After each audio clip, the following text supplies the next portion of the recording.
Hola, ¿qué tal estás? Soy Nadia Jaquín Fernández y bienvenido y bienvenide a este canal.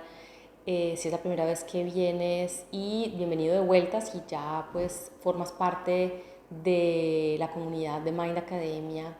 Si no lo estás todavía, te invito a que te suscribas a este canal para que te lleguen los contenidos que voy publicando por acá. En el video de hoy voy a hacer un experimento de lectura combinando una herramienta de IA con mi propia lectura manual como llevo pues haciéndola años, junto con mis reflexiones y las de una académica con la que comparto campo de estudio, intereses y casi siempre puntos de vista, que es Inger Newburn, que tiene un blog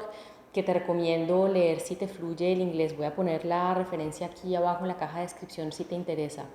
Entonces, bueno, ya directas al contenido, decirte que de lo que llevo investigado hay bastante consenso en que una de las funciones que mejor hacen estos modelos son los resúmenes narrativos a partir de fuentes que tú misma le das o que puedes rastrear y que además te van poniendo dentro del texto las referencias a las que están haciendo alusión en diferentes partes, digamos, del resumen. Y es el caso, por ejemplo, de los resúmenes de papers que, por ejemplo, ya han pasado por un proceso de revisión por pares y que además ya están publicados. Digamos que ahí controlas totalmente la fuente de información de la que proviene el resumen, además. Y leyendo el blog de la doctora Newburn, veo que estoy muy de acuerdo con ella, con lo que dice, digamos, en una de sus últimas entradas, y es que le preocupa menos la llegada al panorama de la investigación y de la escritura de estos algoritmos, la llegada de estos algoritmos, y le preocupa más tal vez la manera en la que se va a hacer este encaje. En cierta forma, digamos que no hay marcha atrás y pues realmente la cuestión que estamos intentando pensar es cómo las vamos a ir incorporando. Yo creo que será seguramente como cuando llegó Internet a nuestras vidas y yo tenía como 16 o 17 años y decíamos, ya vengo, voy a Internet. ¿Se acuerdan? Bueno, quienes somos de la misma generación. Y pues íbamos a Internet, había que entrar a una cosa aparte que era lo online y había que darle un botón a conectar, etcétera, a lo que tenemos hoy, digamos, que es Internet como formando parte de todo y de todes. Seguramente lo mismo va a pasar con estos modelos generativos o de IA. Y entonces, ¿qué quiere decir eso? Bueno, volviendo a lo que decía antes, si una de las funciones que mejor cumplen estas IA es de sintetizar uno o varios textos de forma narrativa, más allá de que claro que sigue habiendo la necesidad de que intervengamos como investigadoras en qué hacemos con estos resúmenes, en qué parte de nuestros manuscritos los incorporamos, con qué motivos y para qué función, hacia qué los orientamos, para apoyar qué argumento, bueno, etcétera, etcétera. Sí que queda la pregunta más inmediata de qué pasa con nuestra identidad como investigadoras, y sigo el razonamiento aquí de Newburn. Ella comenta que parte de su identidad como investigadora es la de leer y procesar información a partir de esas lecturas. Y no solo estas lecturas son una gran parte, digamos, del trabajo que hace y que disfruta, y me uno totalmente a esto porque me la paso muy bien realmente leyendo en mi campo y en otros campos, sino que la lectura, lo que lees, te transforma el punto de vista y en consecuencia te transforma la identidad, te transforma y punto, digamos. ¿Y qué pasa entonces cuando aparece la posibilidad de realizar estas tareas de forma más optimizada y supuestamente más rápida? Si estás haciendo un trabajo por encargo o por pura obligación, lo puedo entender, digamos, porque suena bien poder hacer un trabajo de calidad sin tener que dedicarle tu tiempo y energía a algo que realmente no te emociona, pudiendo dedicárselo a otras cosas que sí te emocionan más, ¿no? Pero si disfrutas leyendo, entonces, ¿qué pasa? Esto de leer de pe a pa un texto y pasártelo bien, imaginar, tener de hecho conversaciones en tu cabeza con personas imaginadas, con autores, autoras imaginados, se va a convertir en un lujo de quienes pueden darse el tiempo, o al menos así se va a comenzar a percibir, o se convertirá en un derecho por defender, al menos por quienes solíamos hacer las cosas de forma más lenta. Podemos realmente saltarnos el paso de crearnos una imagen mental completa del pensamiento de ciertas autoras y autores clave y llegar directamente a la fase de la síntesis de las ideas más importantes elegidas no por nosotras, sino por la máquina a través de lo bien o no también que seamos capaces de transmitirle nuestras necesidades a través de prompts. Con respecto a esto, Mewburn dice, burlándose un poco, pero bueno, en el fondo con una idea, un propósito bastante serio, que no sabe si se siente cómoda con que su rol sea redactora de prompts profesional. Yo la verdad no me sentiría tan incómoda con el rol de experta en generación de prompts o en enseñarle a otras personas a redactar buenos prompts para sus proyectos, porque implica realmente la distilación de un proceso bastante complejo y de simplificación de un conocimiento profundo que incluye, por ejemplo, la comprensión del contexto, de la función, de lo que se necesita, del punto de vista desde el que se habla, posicionamientos, digamos, que tienen que ver, y cuando hablo de punto de vista me refiero a punto de vista teórico, o sea, los modelos que usamos para entender y explicar el mundo, posicionamientos epistemológicos, lo que consideramos ser conocimiento válido o no, e incluso posicionamientos ontológicos, es decir, lo que consideramos es posible que exista en primer lugar o no. Llegar a un buen prompt, en efecto, es la síntesis de una serie de capacidades que no son fáciles de obtener, y tener una buena conversación con tu algoritmo es algo que también se va a tener que entrenar, y se entrena, y seguramente si ya lo has intentado te has dado cuenta. Y como ejemplo de todo esto que te cuento hoy, a través de Mewburn llegué a un paper titulado IA y sus implicaciones para la investigación en el campo de la educación superior, un diálogo crítico. Bueno, esta es mi traducción y te pongo el link al paper abajo en la descripción.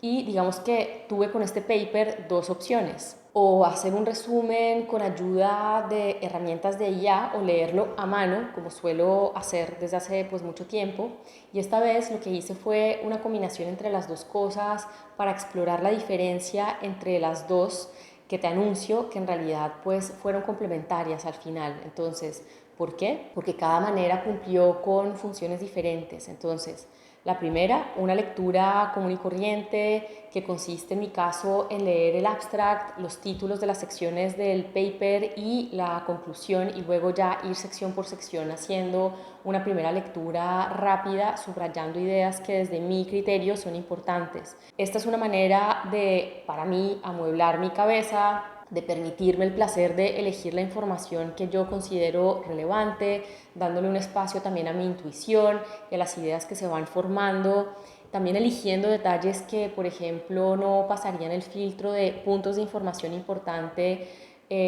porque como el mismo paper que cito menciona, lo que hacen estos algoritmos de procesamiento del lenguaje natural es desagregar ideas complejas en datos o data points según su propio criterio de importancia, ¿no? Entonces, digamos que a partir de esta lectura pude hacer las reflexiones que para mí y mis objetivos eran las más interesantes, como por ejemplo pensar que en realidad nunca fuimos investigadoras puras, entre comillas, sin ayudas tecnológicas, que los roles se transforman pero no desaparecen, y esto no va a parar de pasar nunca. Por ejemplo, que me dicen de la transformación de la educación con Internet y el acceso a la información pues que permitió. Y bueno, y que por debajo de las reticencias siempre hay una preocupación, digamos, ética, una preocupación crítica, una postura crítica, hay una preocupación de, por no perder, digamos, la rastreabilidad de cosas que para los humanos y las humanas son importantes, como la idea de verdad y autenticidad,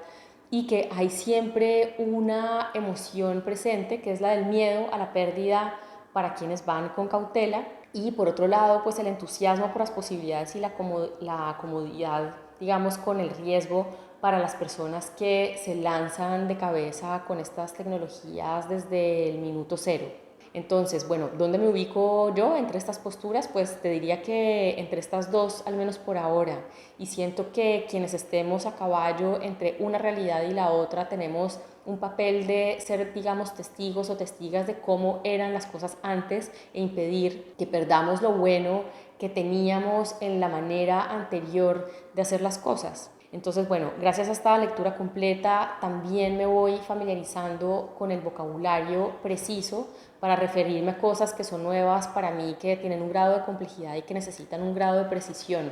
Y no me habría podido formar, como te digo, una opinión personal y tampoco enriquecer mi vocabulario y en consecuencia aumentar la complejidad de los problemas que puedo pensar solo usando una herramienta de síntesis de textos tipo GPT. ¿Y por qué te lo digo? Porque en segundo lugar, en este experimento, y entonces elegí la herramienta ChatPDF para hacer resúmenes usando el prompt que daba por defecto el programa de resume los argumentos más importantes de este paper. Y el resultado es que detectó las dos posiciones enfrentadas, en efecto, que están desarrolladas en el texto, la entusiasta y la cautelosa, y resumió lo que considera es lo más importante y me dice que por el lado más entusiasta